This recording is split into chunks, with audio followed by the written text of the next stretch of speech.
Hi everyone! Good day to all of you. Starting my Monday with this 2024 all-new Ranger RAPTOR for sound upgrade. On this unit, we're going to use focal speaker specific for this unit. This is the plug and play. For the front, we're going to use the IS690, Ford 690.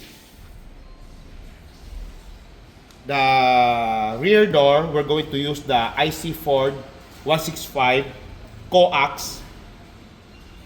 Total, the tweeters built in on the speaker.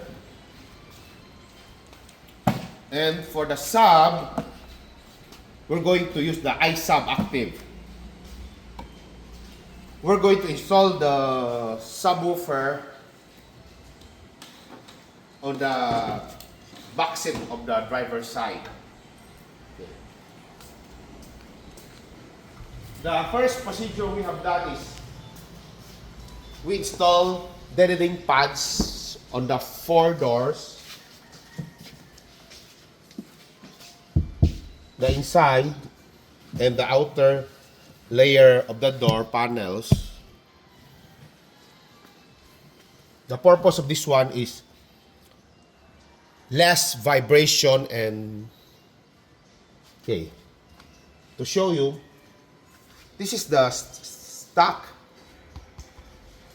front speaker 6x9, and we already replaced it with the focal, and after we're also going to replace this focal tweeter or the factory tweeter also. Everything is plug and play with bracket, everything.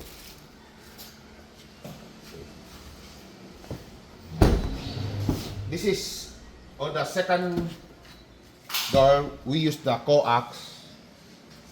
Okay, we can compare. This is the factory speaker, paper,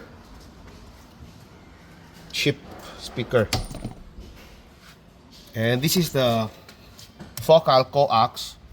This is the tweeter, foam, so that it compresses when you install the door panel, and insulate the door like this. This is without the deadening pads. This is with the deadening pads. See the difference. We also have for Toyota Hilux, for all kinds of vehicle. If you're interested with our product, feel free to message me here. See you here, guys. Bye!